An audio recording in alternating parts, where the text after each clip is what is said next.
I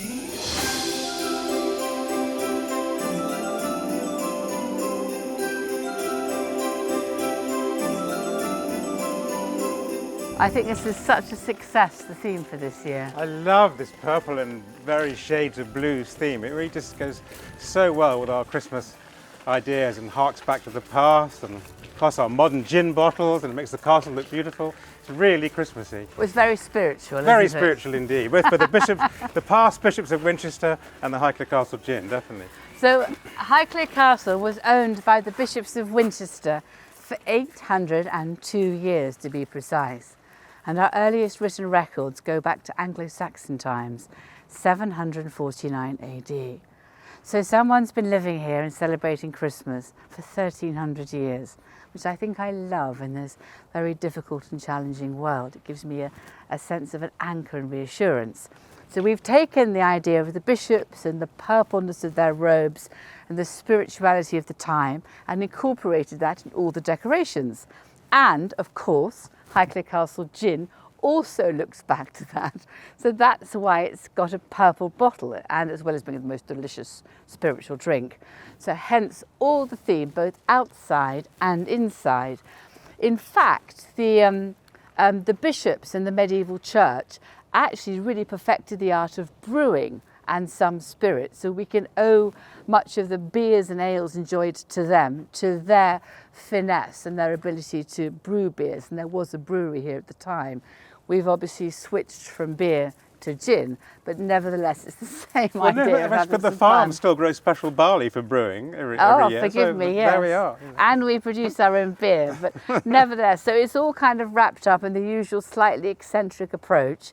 But I hope that makes it homely and fun and quite exciting. So please come inside with Geordie and I now, and let's show you around.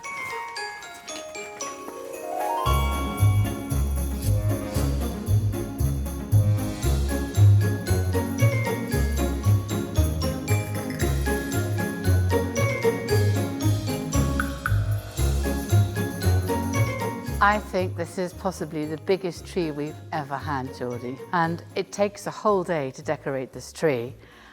We work the theme out obviously a year in advance, and it swallows 1,000 baubles, whilst all the great big purple wonderful flowers have to be put on one by one. And the top ones, of course, when the tree's on the ground, because we can't reach that far and they're actually clipped on. You can push baubles on using long sticks, obviously, or just putting it on like that.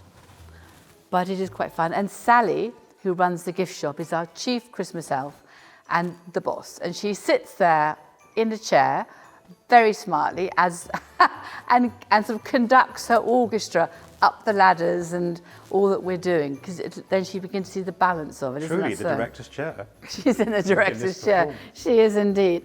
But I think it's wonderful, and we begin acquiring all of the ornaments for every single theme that we do, probably 2 years in advance.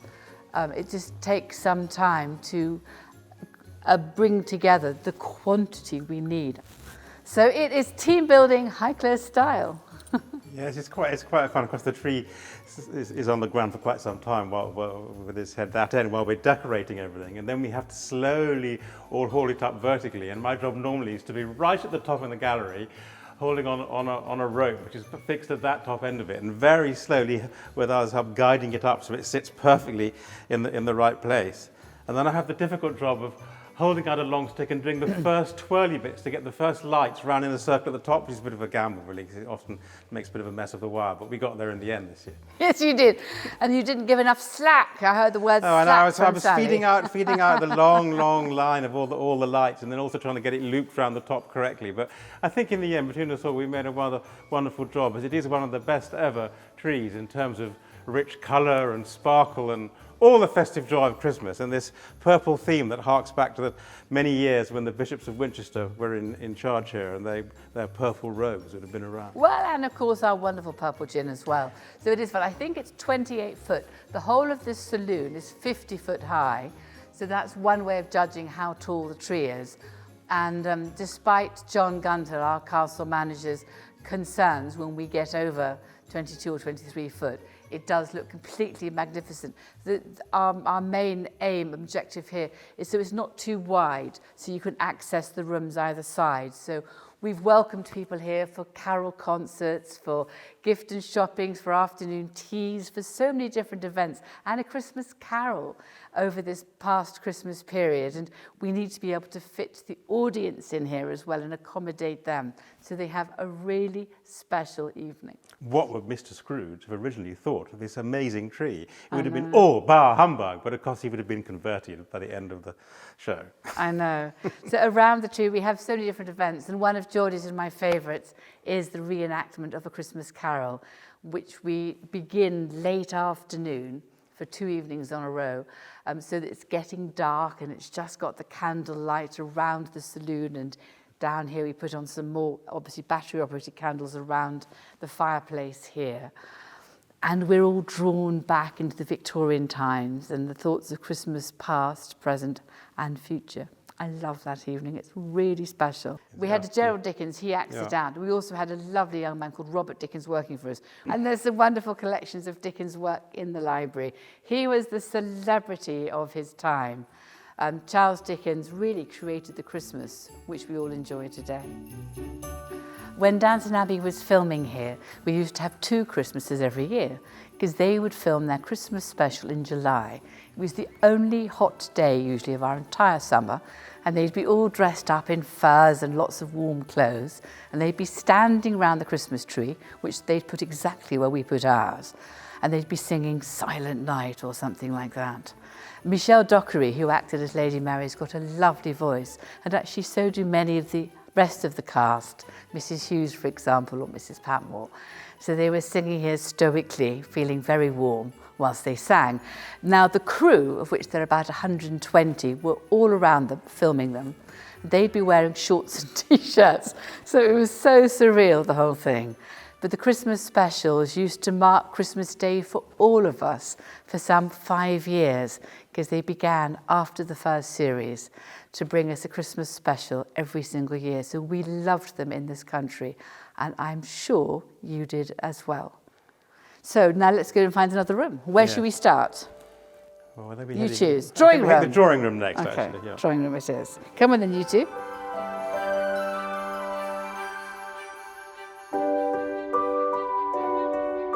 This mantel shelf of Sally's is spectacular. We've got the medieval theme in terms of angels and lyres, and I love it. We've got these little doves of peace up here, which I think is really nice and very important. And then because this room is green and very light and very feminine, again, we've reflected that in these decorations and highlighted it with a lot more violet, I suppose Maggie Smith's colour really, isn't it, as the Dowager Duchess, and lighter colours and silvers, which actually is such a nice contrast. So we don't pick the colour purple and then just put it throughout. It's trying to interpret that within each room, which I'm sure everybody's done at home. But now on Christmas Day, it has served us so incredibly well, this room, and everyone has loved it. There's a very pretty Christmas tree over here. Come and have a look at this one. It's got such great sort of more pastel-y shades, isn't it, of the sort of... Do you like the crown on the top? The crown on the top is absolutely beautiful, yeah. It is quite fun. Yeah, Robert Herbert and his sister looking down would be... Well, I think they'd enjoy it. And then I think Sally's done about 30 or 40 of these huge floral displays, which are absolutely everywhere. They are enormous to bring into the house, but you know, you need the size, Geordie. The one on the piano is always particularly large, but again, it's picking up the same colours as on the mantel shelf, and it really just adds some height and wow factor into this room. And yet it stays pretty. My great aunt, Lady Evelyn Herbert, of course, went into Tutankhamun's tomb at the same time as her father, rather amazingly. And this is a portrait of her as a really quite a young lady by William. Well, it's a new portrait. It's a new portrait, yeah. Which actually we've bought back in the last 6 months. And Geordie and I had such a big argument of where to hang it, I have to say. Husband and wife argument. So now my husband wanted to hang it up there above the door, and I wanted to hang it lower so I could see it. Naturally, the wife won, but I think we're all really, really happy. She fits very well in here in the drawing room, and she would have been so much part of the at that time of Highclere. Such Really. a pretty young girl. I think it was painted, was it just before or during, just after or during the First World War? No, during the First World War. So she was just this young girl who lived through the terrible tragedy of the First World War. In Downton Abbey, this room was transformed into the hospital bed room. Convalescent people. Convalescent home. Yeah. Because in actual fact, it was a proper hospital, and she helped her mother and went round and said hello to all the patients who were here for 2 or 3 months at a time. But I do remember in Downton Abbey, they'd lined up these rather awful metal beds. But it made a very good point, and I think it brought us all into the story. And then, in actual fact, in 1914, Almina organised a wonderful Christmas for the patients who were here. And it was the only moment of peace when everyone played football in the trenches. So Christmas Day resonates in so many different ways. But this year, I love our angels. We all need some angels on our shoulders wishing us well. Come on, please.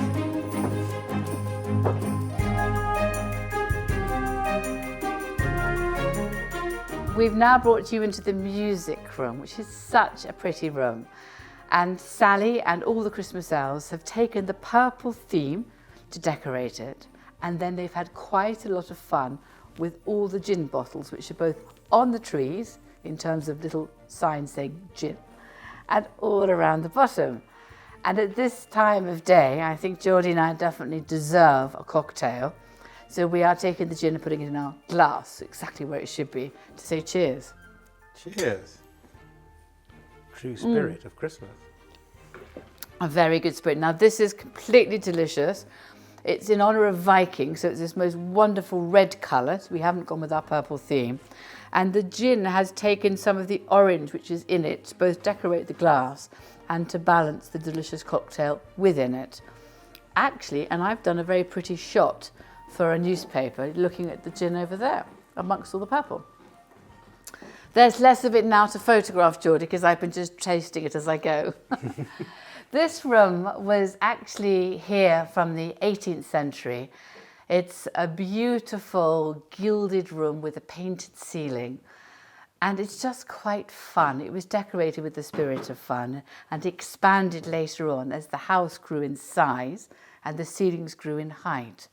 The mantel shelf is just decorated with such beautiful gold and a little bit of red in it just to ring up the changers. And we've got a few angels blowing trumpets, because I think we all need peace and friendship and love in the world. So at least for Christmas Day, I hope we can have that. I think it's a really pretty room. Who would think you could decorate a Christmas tree with little alcohol bottles? Isn't that amazing?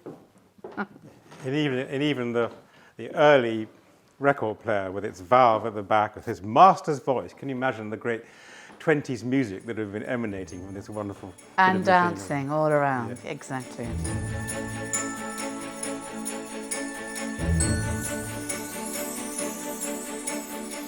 Welcome to the smoking room in Highclere Castle, all decorated for our festive season. This is one of my favourite rooms in this beautiful building, as when I was a small boy, my grandfather used to pretty well live in this room. He even had one of the early TVs in here. He used to watch the racing, so I used to come up and see him many times. But I got to know the beautiful pictures in this room, and they really are rather special. It's quite sort of dominated by the beautiful Jan Veniks behind me, of the swan and the peacock in a paradise sort of way, and this wonderful fireplace here. And then we come to one of the special paintings in this room. It's actually a study by the very famous Dutch master Van Dyck of a much larger painting of King Charles I and his family, which hangs in Wilton House in what's known as the Cube Room. So we have the model study here at Highclere, but I just love the colours in this painting. And then, of course, we've got these beautiful three paintings of Venice by probably Canaletto's studio and his friends, I'm told, rather than the great master himself. But whatever the case, I love the colours in them. And of course, if you've been to Venice, you'd appreciate the beauty of all those buildings around us. And of course, this room is always special with the family photos. The lovely piece of furniture here with the marble top from Italy, with these really beautiful little marble colour drawings of very special coloured birds in all their plumage, and the fine clock here. and this rather wonderful painting that goes back to the time of Charles I, of his wife, Sophia Maria, which actually comes from that period, and it's sort of full-length portrait, so that's rather special as well. I always love this rather special crayon drawing of my great-grandfather, the 5th Earl of Carnarvon. It's actually by his colleague and collaborator Howard Carter's brother, Bill Carter. There were many Carter children in the family, and they were wonderful artists, including Howard himself. But this really sort of sums up my great-grandfather's character, the maverick adventurer with the sort of search for a quest. And you can see that he's got the sort of character of the person who would take a gamble, but with a very inquiring mind. And he's got his lucky hat on, which he loved to go racing with, and hopefully one of his horses would win. The cigarette, not good for you, but very much part of the time. And it just sums up the man of the great Edwardian adventure so well, I think, this portrait, and I really love it. This room really just has so many memories over the years of being here with my grandfather and the family around. And of course it's called the smoking room because the gentlemen withdrew to be smoking in here. But actually, we had to stop the fireplace working after my grandfather died because it did more smoking than anyone could have possibly smoked themselves. And everything had to be redecorated. But I love the room all the same.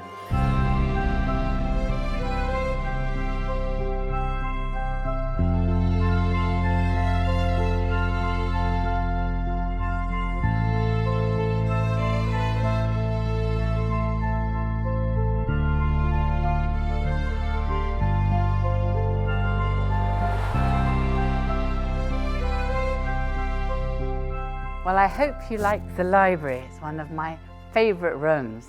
I think it's a lot of people's favourite rooms. And in this room, in terms of Christmas decorations for this Christmas day, we've picked up some of the deep reds and burgundies, as well every so often having a little bit of lilac and purple. What I find so amazing is not merely has Maggie Smith sat here or many of the cast of Downton Abbey in and out of costume, but also the 5th Earl was here, and he welcomed royalty and statesmen and extraordinary Egyptologists and archaeologists. So on Christmas Day in 1922, he'd have been having Christmas lunch here, retiring perhaps to his study or this library after lunch, to write a letter to Howard Carter. We've actually got a copy of that letter, and to wonder what the new year would bring him. So I ended up writing a book about his life, the Earl and the Pharaoh, because it's extraordinary that no one had ever written about it. So it's about a quest for finding a lost pharaoh, for treasure, for keeping on going, for resilience when most of us give up.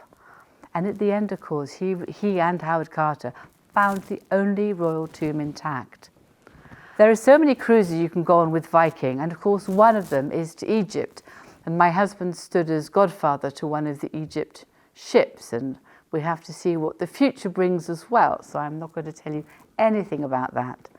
But it might be quite fun to create a tour in the footsteps of Lord Carnarvon. He was a great traveller and adventurer. He loved sailing. It was one of the loves of his life. He sailed from here to Buenos Aires on a yacht. He sailed all round the Mediterranean, and we've got photographs from all of his travels from 1905 to about 1914, and then a few after the First World War.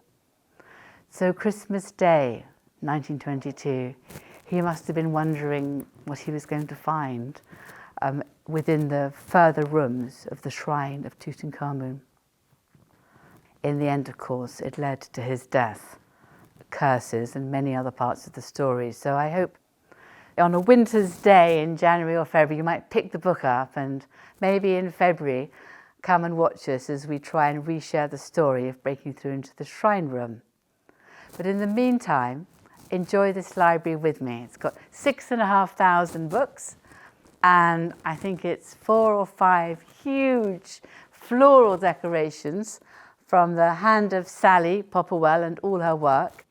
And it's got the second biggest tree after the one in the main saloon room. Downton Abbey called the saloon the Great Hall, possibly because they were worried somebody might think it was a Western saloon and a bar. In fact, it's named the saloon, just by the way, because it's Le Salon in French. And this, in all the rooms here were named really after the French rooms. And, you know, they had the bedchamber and the ladies of the bedchamber, which were titles at court. So it all reflected the procession through the rooms from the Grand Saloon into the more intimate rooms. So if you were a very important person, you could get ever near the nobility, of course, the royal family. Anyway, come and see this tree with me over here. After the tree in the saloon, this is the biggest tree in the house.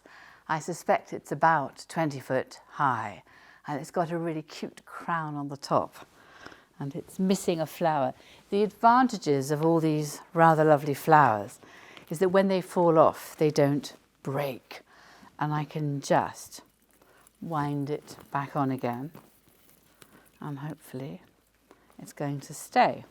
So as you can see, we've picked up the purple theme, the overall purple theme this Christmas, and mixed in a little bit of red, which picks up the other red things in the library.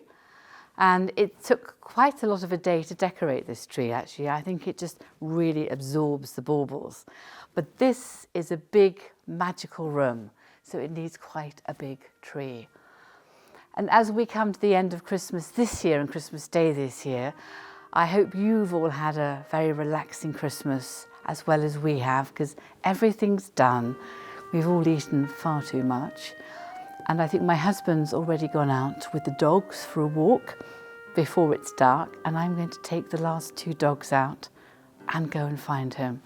So a very happy Christmas and a happy New Year, happy 2024, and may it bring us all some peace and good times and lots of travel with Viking cruises. So come on then, Freya, Stella, come on. Good girl.